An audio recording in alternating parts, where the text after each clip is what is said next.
Para o reator tubular, temos então esse esquema, onde aqui está o reator. Esse é um volume, uma variação pequena do reator.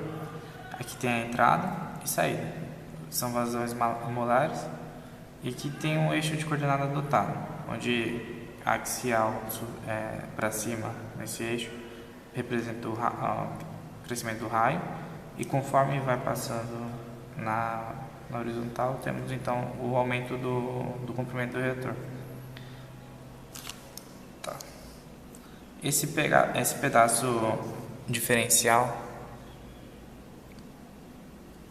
dando um zoom nele, temos então que há uma geração dentro do volume, e o volume ele vai de V até um V mais ΔV. Então esse volume tem um volume ΔV, uma variação de V. E a vazão de entrada então vai ser a vazão molar de J em V e a vazão molar de J em V mais ΔV. A partir disso, as considerações que temos que fazer, assim como todos os reatores contínuos, ele também opera em regime permanente. Esse reator tubular geralmente é utilizado para reações gasosas, mas nada impede que seja utilizado para reações líquidas. E quando temos então um reator a velocidade uniforme, e também a gente considera que não é uma variação radial, temos um chamado PFR ideal, que é um reator tubular com escoamento empistonado. Bom, velocidade uniforme, ele diz que não há aumento de velocidade ao longo do reator. E quando não há uma variação radial, diz que a área transversal em qualquer ponto da área transversal do reator PFR tem a mesma concentração, a mesma velocidade e mesma temperatura. Então, para cada área transversal, as propriedades e condições operacionais é constante.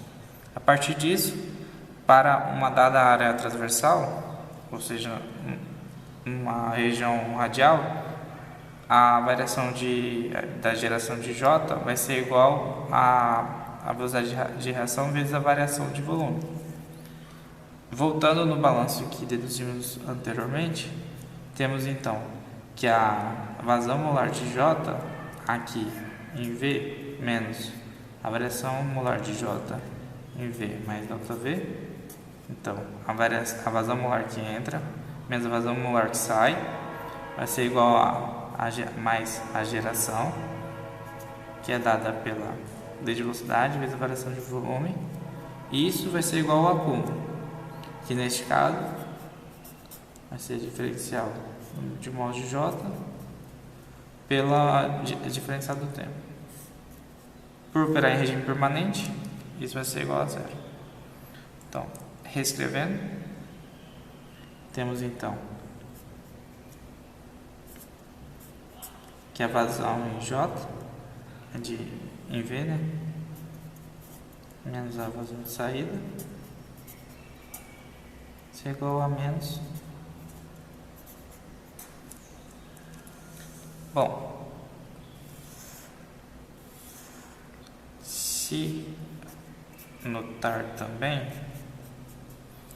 esse volume, considerando então a área transversal constante, sabemos que o volume de um cilindro ele é igual à área transversal vezes o comprimento, vou chamar de Z. Então, essa área aqui seria πr ao quadrado, mas não, por ser constante não precisa avaliar detalhadamente. E abrindo então essa variação de volume em termos disso, podemos reescrever assim: a variação de volume é igual à área constante vezes a variação do comprimento.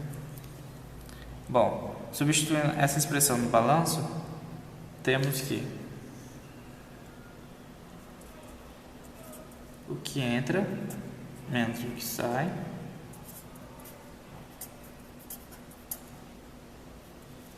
vai ser igual a área vezes zero. Dividindo tudo por ΔZ, temos assim. Bom, continuando, então, tendo que a área é constante e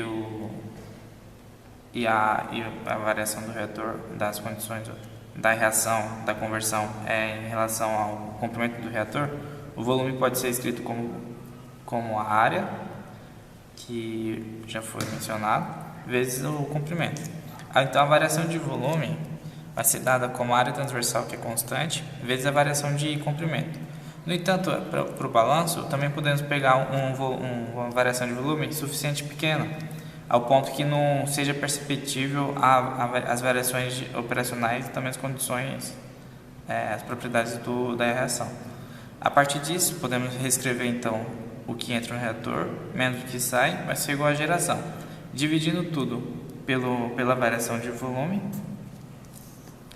temos então que o que entra menos o que sai dividido pela variação de volume vai ser igual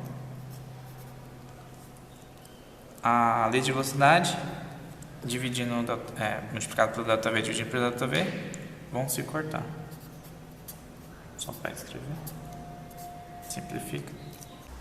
A partir disso, lembrando então da definição de derivada, o limite de ΔX tendendo a zero de uma f de x mais ΔX menos a f de x em x dividido por ΔX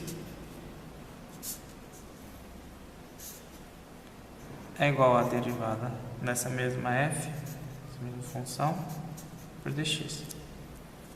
Então já podemos perceber que é necessário inverter dentro do lado esquerdo da reação. Para inverter basta trocar o sinal. Então, a vazão molar em V mais ΔV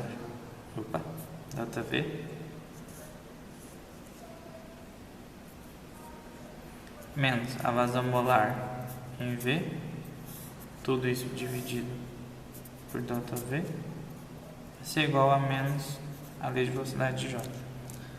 Mais, aliás, tá certo. Aí multiplica então por menos 1, ambos os lados, então fica tudo positivo.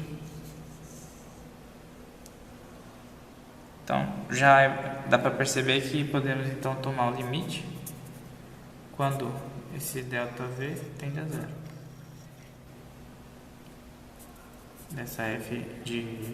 Dessa vazão molar em V mais ΔV menos a vazão molar em V.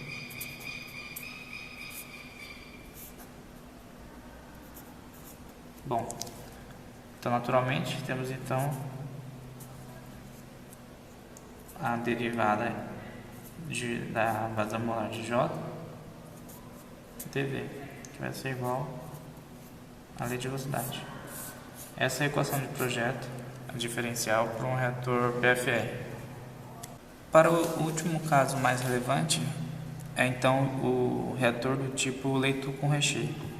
Ele é bem análogo ao reator PFR visto anteriormente, onde temos então um reator e pegamos então um volume diferencial, é tão pequeno quanto se queira, e a entrada do fluxo molar, vazão molar de J inicial e a de saída. Bom, dentro do nosso volume diferencial, nosso volume de controle, temos então um fluxo molar de J, uma vazão molar de J em W, W é a massa de catalisador, e uma saída de vazão de J em W mais ΔW. Então, a grande diferença para um reator de leito com recheio para um reator tubular é que, em vez de volume, tratamos ele em termos de massa de catalisador, a ponto que o volume desse reator ele tem uma função secundária. A partir disso, por ser um reator contínuo. Para o último tipo de reator mais relevante, temos então um reator de leito com recheio, que ele é muito análogo ao reator tubular. No entanto, como dito no nome, ele possui um recheio, que no caso são catalisadores. Bom, analisando aqui, temos um recipiente e pegamos o volume de controle, igual no reator tubular. Temos uma entrada, uma vazão molar de J, de entrada e de saída. No nosso volume diferencial, temos então, pegamos uma posição W mais ΔW, onde o W é a massa de catalisador, que é a grande diferença com um reator tubular, PFR, e com um reator PBR, que é o reator com recheio. Então aqui temos uma vazão molar de entrada em W,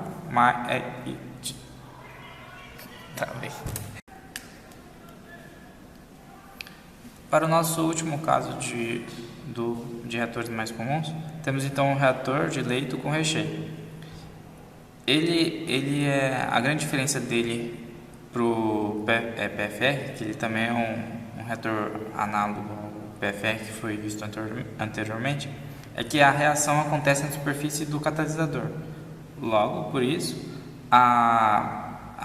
em vez de volume, tratamos então de massa de catalisador, todo o balanço e tudo mais. Então aqui temos o reator, a entrada e saída da vazão de J, pegando então o volume diferencial, ele com recheio de catalisador. Então, numa massa de catalisador W até uma massa W mais ΔW. Então, para uma vazão molar de J em W na entrada, e na saída temos uma vazão molar de J em W mais ΔW. Bom, em termos de considerações, por ser um reator contínuo também, ele opera em regime permanente, ele é utilizado para reações heterogêneas, e um PBR ideal, ele também segue a velocidade uniforme e também a não variação radial. No entanto, se pegarmos para uma massa de catalisador muito pequena, uma variação muito pequena, podemos fazer a mesma consideração que fizemos para o PFR. Mas antes disso, propriamente dito, há uma diferença em nomenclatura. Em vez da lei de velocidade ser escrita em RJ, subíndice J, temos então um F subíndice J com um apóstrofo. Bom, a grande diferença desse para esse são as unidades. Aqui temos, por exemplo, mol por segundo por decímetro cúbico, enquanto aqui escrevemos como mol, segundo e grama de catalisador, por exemplo. Bom, a partir disso, voltando no balanço deduzido no começo desse vídeo, temos então, para uma vazão molar em W menos uma vazão de saída em W mais ΔW, mais a geração. Aqui, se as considerações são as mesmas do reator PFR, já vamos colocar direto. Então vai ser uma lei de velocidade J com um sinalzinho. Aqui temos uma variação de W. Vai ser igual ao acúmulo, que no caso de regime permanente é zero. Reescrevendo esse balanço, basta colocar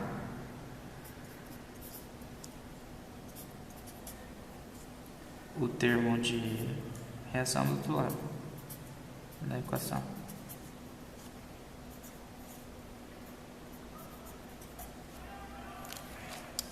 Bom, dividindo então tudo pela variação da massa de catalisador, tem-se que a vazão, o que entra do catalisador menos o que sai,